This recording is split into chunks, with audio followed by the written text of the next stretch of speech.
Welcome viewers. खोजबीन में आपका स्वागत है। मैं हूं शोएबुद्दीन। कल सुबह से चुनाव परिणाम आना शुरू हो जाएंगे। अगर एनडीए की सरकार बनती है तो जग जाहिर है कि किसकी उस सरकार में प्रधानमंत्री कौन बनेगा। लेकिन अगर इंडिया गठबंधन की सरकार बनती है तब प्रधानमंत्री का चुनाव होगा। कांग्रेस के अलावा 3 और ऐसे लोग होंगे जो प्रधानमंत्री पद के दावेदार होंगे। इसमें एक है ममता बनर्जी, दूसरे हैं शरद पवार, तीसरे हैं अरविंद केजरीवाल। ममता बनर्जी की पार्टी कांग्रेस से संख्या के लिहाज से सांसदों में कम होगी, तो जाहिर बात है कांग्रेस का दावा बड़ा बनता है। अब समझौते के तहत कोई फार्मूला निकल जाए बात अलग है। दूसरी तरफ शरद पवार एक ऐसा फैक्टर है जिनके बारे में लंबी चर्चा हो सकती है। शरद पवार के भतीजे अजीत पवार पार्टी का एक बड़ा धड़ा लेकर अलग हो गए। यहाँ तक कि अजीत पवार का जो सिंबल था, चुनाव निशान था, वो भी उनके पास चला गया।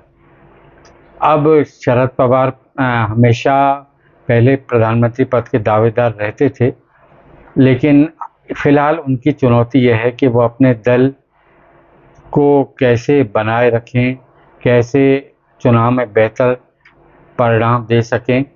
अपने दल को बचाए रखना उनकी इस समय बड़ी प्राथमिकता है।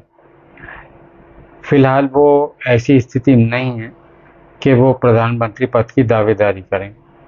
अभी हाल ही में कई बार ऐसी खबरें आईं कि एनसीपी की कांग्रेस में विलय की चर्चाएं चल रही हैं, लेकिन साथ में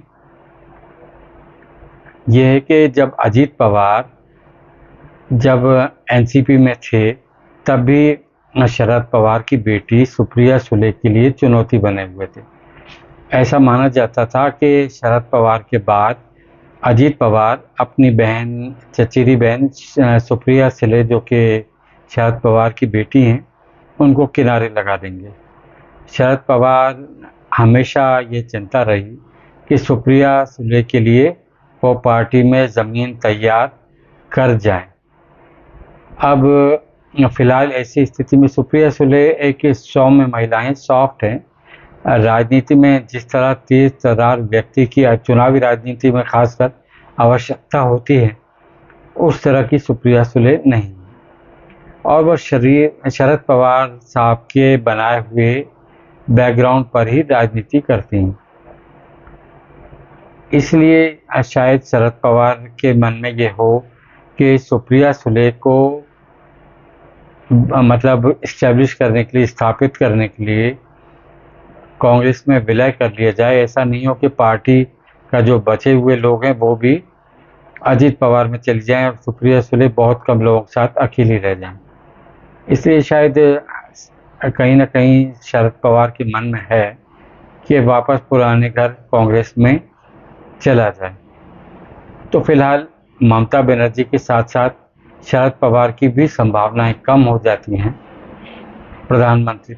मंत्री पद के दावेदार के तौर पर।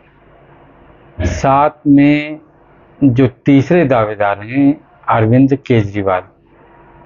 केजरीवाल दिल्ली के मुख्यमंत्री हैं। साथ में पंजाब में भी आम आदमी पार्टी की सरकार है, लेकिन दिल्ली के मुख्यमंत्री होते हुए भी अरविंद केजरीवाल दिल्ली की सरकार नहीं चला पा रहे हैं, क्योंकि वो इस समय जेल में हैं।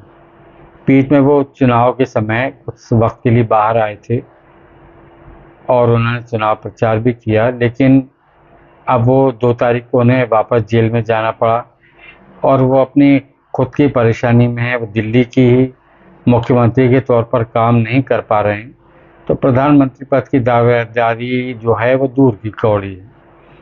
अब कांग्रेस पार्टी में अगर मतलब राहुल गांधी दावेदारी करते हैं तो ममता बनर्जी तो मतलब राहुल गांधी को बिल्कुल नहीं चाहेंगे कि राहुल गांधी प्रधानमंत्री बने।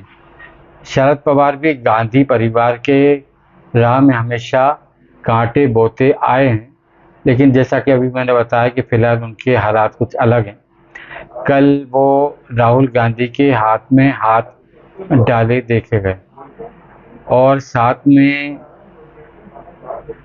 जो ममता बनर्जी हैं, उन्होंने इंडिया गठबंधन के अध्यक्ष के रूप में भी कांग्रेस अध्यक्ष खड़गे साहब के नाम का प्रस्ताव किया था और हो सकता है वो खड़गे साहब के नाम की दावेदारी पेश करें। और खड़गे साहब क्या क्या है कि वो दलित नेता हैं, इसलिए भी उनकी दावेदारी थोड़ी मजबूत हो जाती है। अगर कांग्रेस पर्याप्त बहुमत वाली सरकार नहीं बना पाती है तो मुझे लगता है राहुल गांधी प्रधानमंत्री नहीं बनेंगे अगर वो अपने हिसाब से अपनी सरकार नहीं बना पाए। राहुल गांधी तभी प्रधानमंत्री बनेंगे जब वो सरकार को अपनी मर्जी के हिसाब से चला पाएं।